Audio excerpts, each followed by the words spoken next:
사실상 오늘부터 추석 연휴가 시작된 분들 있으시죠?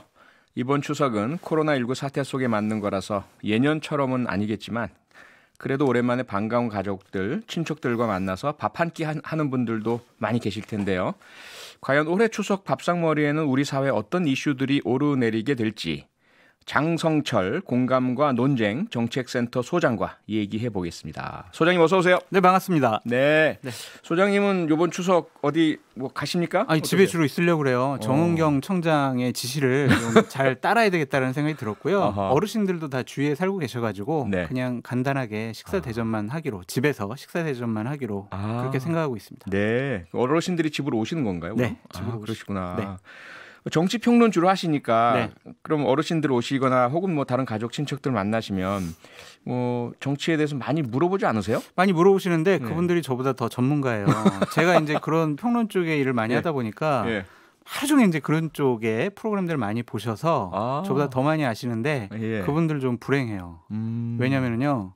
제가 이제 계속 보수 우파 쪽에서 활동을 해왔지만 중간에 이제 열린우리당 그때 당직자를 한 적이 있어요. 그때는 이제 와 노무현 대통령 막 이러고 총선 때도 열린우리당 찍고 했는데 제가 다시 뭐 박근혜, 김무성, 뭐 새누리당에 있다 보니까 다시 이제 이쪽을 지지하셔요.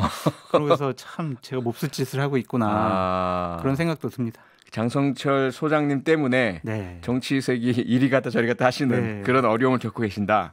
뭐 그런 분들이 꽤 계실 것 같아요. 그 중간에 보면은 그렇잖아요. 과거에 김영삼 대통령을 좋아하시는 분들 같은 경우도 그렇죠. 이리저리 이제 여야가 바뀌고 이러셔서 맞습니다. 하시고요. 자, 이번 추석의 가장 큰 이슈 아무래도 북한 관련 이슈 아니겠습니까? 네. 앞서 여야 의원들하고도 인터뷰를 했었는데요. 이 이슈 아무래도 민주당에게는 또 여당 정부에게는 불리한 이슈 아닙니까? 불리한 이슈인데 지지율 오늘 발표된 걸 보면 그렇게 불리해 보이지 않아요. 또한 민주당 같은 경우에는 워낙 이슈 전환을 잘 하시는 분들이라서 그렇게 심한 타격을 받을 것 같지가 않습니다. 야당에서는 얘기를 하죠. 아니 왜 우리나라 해군은 왜 구출 안 하고 뭐 했어? 왜 우리나라 국방부는 더 강력한 그런 메시지를 내놓지 않아? 라고 주장을 했지만 그러면 전쟁하자는 거냐? 이런 식으로 해서 평화 모드로 다시 바꾸지 않습니까? 그리고 결국에는 종전선언을 해야 된다. 그런 결의안도 제출하고 북한 관광을 허용해야 된다라는 그러한 촉구 결의안을 내세우고 있어요. 민주당 쪽에서. 그래서 이제 우리 국민 사살 이슈에서 이제 평화 이슈로 종전 이슈로 가고 있기 때문에 민주당에서 이 상황을 잘 컨트롤만 하면 또 그렇게 불리한 이슈는 아니다. 그렇게 보여집니다. 참 묘하네요. 그러면 그러한 이슈 전환 내지는 뭐 여론의 분위기의 전환에 김정은 북한 국무위원장의 메시지, 사과 이것도 그런 큰 역할을 했을까요? 어쨌든 우리나라가 기본적으로 자 봐봐. 이례적으로 2번이나 사과했어. 북한의 최고 존엄이라는 사람이 한 번도 김일성 김정일 때는 잊지 않았던 이례적인 일을 했어. 이거 봐. 이거는 대단히 정말 각별한 거야 라고 대통령께서까지 말씀하셨거든요. 이런 부분은 어쨌든 향후에 우리나라가 주장을 한 공동조사를 좀 같이 하자라든지 자, 종전선언 이 부분에도 논의를 계속하자라든지 이런 부분에 있어서 북한이 어느 정도 입장을 표명을 하거나 대화의 장으로 나오게 되면 이 부분은 상당히 다시 이제 집권 후반기에 문재인 대통령, 문재인 정권이 남북 문제를 푸는 가장 큰 하나의 전환점이 될 수도 있다라고 보여집니다. 그러니까 지금 장성철 소장님 말씀 들어보면 처음에는 우리 국민이 북한군에 피격당해서 이건 정말 국민 모두가 화날 만한 일이고 화나죠. 거기다가 이걸 왜 못 막았느냐부터 시작해서 계속 북한이 끌려 다닐 거냐, 왜 북한에만 이렇게 약하냐, 이렇게 여당과 정부, 대통령에게 불리한 이슈임이 거의 분명해 보였는데 지나가면서 보니까 오히려 거봐, 그러니까 평화가 필요하잖아라는 거, 거기다가 북한에서 이례적으로 김정은 위원장의 사과까지 나오고 이러니까 앞으로 잘 풀어만 나가면 오히려 평화 모드 조성이라는 부분으로 이슈가 전환될 수 있다 이렇게 보시는 거잖아요. 그런데요. 참 대통령과 국방부의 여러 가지 조치 사항은 상당히 좀 안타깝고 미진한 부분이 많아요. NSC가 열리고 있는데 대통령께서는 NSC 참석 안 하시고 아카펠라 공연을 관람하셨어요. 이것이 과연 적절한 행동이냐라는 것과 관람하실 수도 있어요. 좋아요. 근데 청와대 참모진들이 그 상황을 대통령 페이스북에다가 올렸어요. 이것이 과연 참모들이 제대로 판단을 한 것이냐라는 것. 우리나라 국민이 북한 영해 그 수역에서 6시간 동안 밧줄로 끌려다니면서 표류했거나 아니면 실종됐거나 아니면 월북했거나 되게 고초를 당하고 있었잖아요. 네. 관측만 하고 있었습니다. 과연 우리나라 국방부가 국민의 생명과 안전을 지킬 능력과 의지가 있는 곳이냐라는 의구심을 제기하고 있어요. 네네. 어쨌든 국가가 존재하는 이유, 군대가 존재하는 이유가 우리 국민의 생명과 안전을 지키는 거 아니겠습니까? 네. 이런 관점에서 보면 여러 가지 대응, 미진한 부분이 있다. 하지만 그럼에도 불구하고 위기 상황을 잘 관리하면 반전의 모드가 생길 수 있다라고 네. 말씀드립니다. 그러니까 지금 소장님 말씀에서 힌트가 좀 나온 게 국민의힘에서는 그쪽에 집중하겠구나 이게 좀 느껴지거든요. 네. 그러니까 대통령의 네. 지금도 요구하고 있지만 뭐 40몇 시간에 대한 그 다 밝혀달라라든지 대응의 부적절성, 네. 우리 정부 각 기관의 네. 책임 문제 이런 것들을 앞으로 계속 제기하겠죠. 국민의힘에서는. 제기해야죠. 국정감사 때 아마 이게 최대 이슈가 될 것 같아요. 네. 추미애 장관건이 이슈일 줄 알았더니 이제 오늘 검찰 조사 발표로 일단락이 된 것 같고요.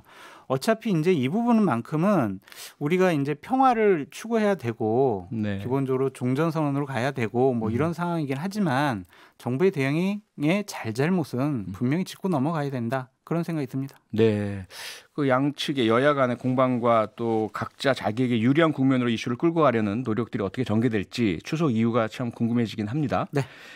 예, 그러면 추석 밥상머리에 오를 정치 이슈 두 번째로 네. 가보겠습니다.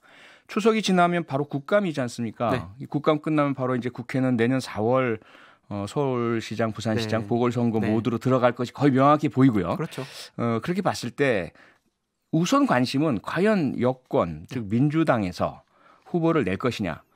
민주당의 당원 당규에 보면 그렇죠. 본인들의 귀책 사유가 있는 그런 비리라든지 이런 사유로 재선거 보궐선거가 열리면 후보를 내지 않는다 이런 게 되어 있는데 네. 어떻게 보십니까? 명분이 실리냐 문제인데 저는 후보를 낼 거라고 생각이 듭니다. 왜냐하면은 그냥 보궐선거만 있으면 후보 안 낼 수도 있어요. 네. 근데 하지만 보궐선거 있고 난 후 1년 후에 대선이 있잖아요. 예.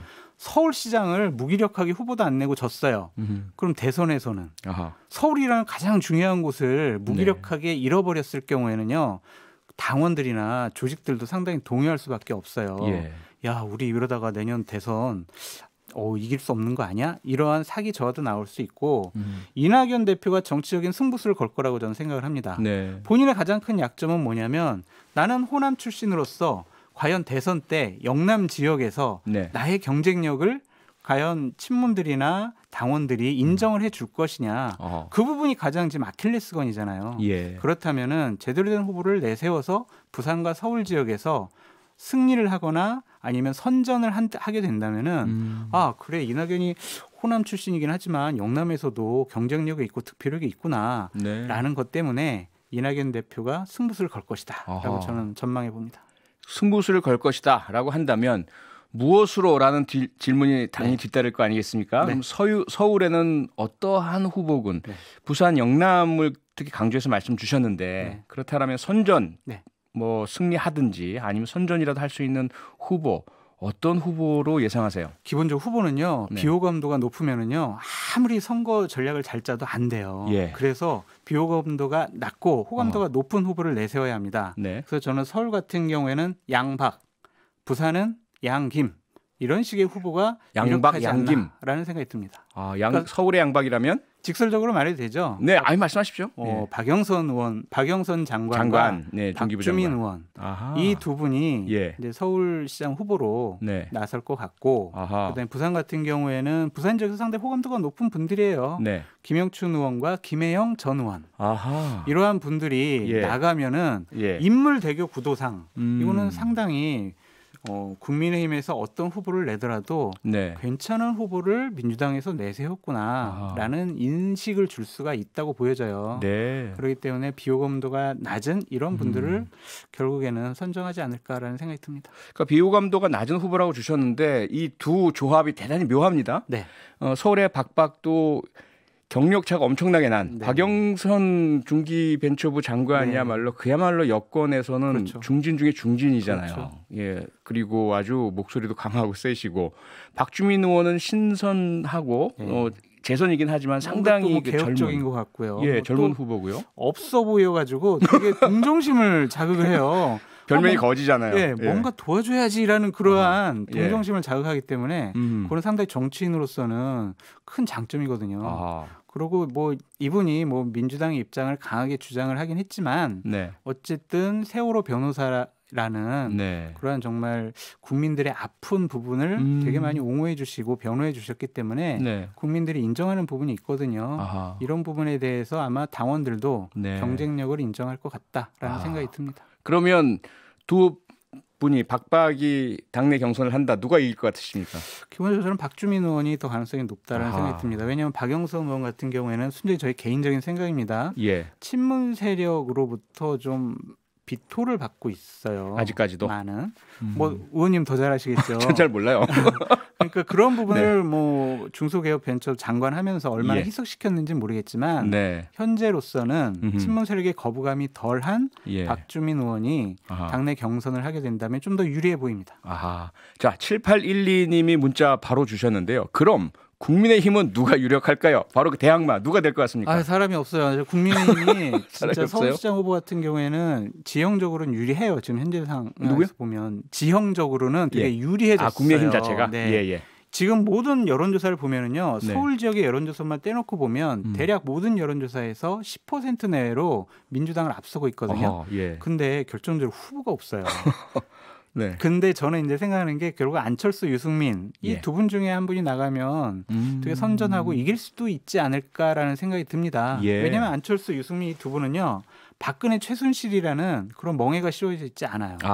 그리고 중도를 견인해낼 수 있을 만큼 여러 가지 개혁적인 얘기를 많이 했었고 유승민 의원 같은 경우에는 예전에 새누리당에 있으면서 박근혜 대통령과는 좀 대척점에 있었잖아요. 그랬죠. 친박과도 많이 싸우고. 그렇습니다. 그러한 점이 높은 점수 포인트를 받을 것 같고 경제학자 출신으로서 서울시 뭐 부동산 문제도 이분이 해결할 수 있지 않을까라는 그러한 인식을 줄 수 있을 것 같다라는 생각이 들고 근데 유승민 의원은요. 서울시장보다는 대선으로 가고 싶어 하고 보다 좀 가능성이 높은 게 안철수 대표라고 생각이 듭니다. 본인도 원하고 있고요. 본인이 그래서 국민의힘의 의원들과 상당히 스킨십을 많이 넓히고 있어요. 현재. 김종인 위원장이 너는 말이야 정치를 할 줄 모르는 사람이야 라고 구박을 해도 김종인 위원장님이 깊은 뜻이 있겠죠 라고 이렇게 넘겼거든요. 반발 안 하고. 제가 안철수 참모라면은 자 서울시장 한번 찍고 그다음에 대선 갑시다. 나이가 아직 있으니 우리에게 부족한 행정 경험을 그다음에 대중적인 지지도를 이번 기회를 통해서 한번 채워 넣읍시다 라고 말할 것 같아요. 만약에 그렇다면 그 서울시장 선거를 거쳐서 이후에 앞서 대선 때문에 민주당도 후보를 낼 것이다 말씀 주셨잖아요. 그럼 그 이후에 이루어질 대선에서는 과연 민주당, 국민의힘 양측에서 어떻게 내부 경선이 이루어지게 될 것 같습니까? 지금 민주당 같은 경우에는요 거의 정해졌죠. 뭐 이낙연 대표, 그다음에 이재명 지사 거기에 이제 김경수 경남지사가 그 재판이라는 허들을 잘 넘기만 하면 이 3자 구도가 될 것 같아요. 그래서 결국에는 내년에 서울시장, 부산시장 선거 결과를 보고 민주당 당원들이 이낙연일까 이재명일까 그런 생각을 할 텐데 이재명 의원도 아킬레스건이 하나 있어요. 그러니까 친문 세력에 의하면은 저 사람이 과연 우리 편이야? 저 사람 너무 자기 고집이 센 거 아니야? 저 사람이 정권을 다시 재창출하더라도 우리 말 안 들을 것 같아. 그러한 의구심을 이재명 지사가 얼마나 잘 희석시키느냐. 그 부분이 가장 중요한 포인트라고 보여지고요. 통합당 같은 경우에 국민의힘 같은 경우에는요 없어요. 지금 보이진 않아요. 그렇기 때문에 누가 있다라고 말씀드리면은 아마 저 정도야. 제가 생각해도 되게 이거는 좀 창피한 것 같아요. 예를 들면 홍준표, 뭐 원희룡, 뭐 유승민 이 정도 가지고 과연 이길 수 있을까? 저도 회의적으로 생각이 들어요. 그래서 내년 보궐선거 지나고 나서 본격적으로 야권에서는 후보군이 뜰 것 같다라고 말씀드립니다. 앞서 이제 안철수 국민의당 대표의 서울시장 후보 가능성을 말씀하셨는데 그동안 쭉 그 국민의힘 의원들의 말씀을 종합을 해보면 안철수 대표 같은 경우는 국민의힘 경선은 절대로 참여 안 할 거다. 단독 추대를 하지 않으면 아마 안 올 거다. 이렇게들 보고 계시는데 같은 의견이세요? 그렇게 하면요 안철수 대표가 망하는 거죠. 안철수 대표도 다른 사람들 얘기를 많이 들어야 돼요. 모셔가기를 바란다. 자기를 꽃가마 태워가지고 제발 후보 좀 해주세요. 이런 식으로 국민의힘이 할 거다라고 생각은 안 되고요. 네. 지금처럼 되게 많은 노력을 해야 돼요. 계속해서 스킨십 넓히고 좀 코드 맞추고 정책적인 연대해서 기본적으로 국민의힘의 당원들과 의원들이 갖고 있는 거부감을 많이 희석시켜야 된다는 생각이 들고요. 네. 기본적으로 최소한 연대 수준의 후보 단일화가 필요하지 않을까라는 생각이 듭니다. 그 길로 갈 것이다라고 저는 전망해 봐요. 안철수 네. 대표에서 많이 바뀌었더라고요. 어허. 또 하나가요. 어제 8213님이 문자 주셨네요. 대선 가기 전에 지금 전망 주신 건 현재 상태를 네. 보고 주신 거잖아요. 네. 혹시라도 커다란 이변이 있을까요? 이 말은 뭔가 의외의 후보가 내부에서 부각되거나 아니면 외부에서 영입되거나. 국민의힘 같은 경우에는 한 3분 정도의 저는 네. 변수가 있다고 봐요. 결국에는 김동연 전 기재부 장관, 그다음에 예. 윤석열 검찰총장, 그리고 좀 생뚱맞은 소리 같지만 정은경 질병관리청장 같은 경우에도 국민의힘에서요? 네. 그러니까 생뚱맞다고 말씀드렸잖아요. 그러니까 이제 다음번에는요. 되게 네. 지금 야권에는 국민적인 인지도와 지지도가 높은 분이 없어요. 어허. 그렇기 때문에 국민들이 감동하고 네. 저 사람은 저 분야의 최고의 전문가야. 그런 사람들이 연합 스크림 정권을 짜야 된다고 생각을 해요. 네. 김동연 장관 같은 경우 무너져가는 우리나라 경제 제가 살리겠습니다라고 할 수가 있고요. 예. 윤석열 총장 같은 경우에는 법치 제가 다시 한번 바로 세우겠습니다. 네. 이런 식으로 해서 서로 우리가 이렇게 일단 스크림을 짜고 경선이나 당원들, 국민들의 판단을 받고 우리 대선 후보를 나가겠습니다라는 식으로 해서 네. 좀 어느 정도 연합을 해야 된다고 생각하고요. 김종인 위원장은 거기서 대선 후보 감별사할 생각은 하지 마시고 병풍 역할을 하는 거죠. 아하. 디자인을 해서 이분들 이렇게 유능합니다라고 하면서 네. 길을 좀 봐주는 그러한 형식의 좀 역할을 하시면 좋지 않을까라는 생각이 들었습니다. 네네. 오늘 정말 재밌게 마치도 이렇게 영화나 드라마를 보듯이 현재 정치와 앞으로의 선거 구도에 대해서 설명을 잘해 주셨는데요. 다음에 다른 주제로 또 한번 모셨으면 좋겠습니다. 감사합니다. 네, 추석 밥상머리에 올릴 우리 사회 주요 이슈들을 쭉 짚어봤고요. 한가위 보름달 보면서 앞으로는 오늘 나눈 이야기보다 더 좋은 뉴스들이 많이 좀 들려오기를 빌어야 되겠습니다. 지금까지 장성철 공감과 논쟁 정책센터 소장이었습니다. 오늘 나오셔서 고맙습니다. 네, 감사합니다. 좋은 추석 되세요. 네, 즐겁고 따뜻한 추석 보내시기 바랍니다. 고맙습니다. 평일 저녁 6시 5분에 여러분을 찾아갑니다. MBC 라디오 표창원의 뉴스 하이킥.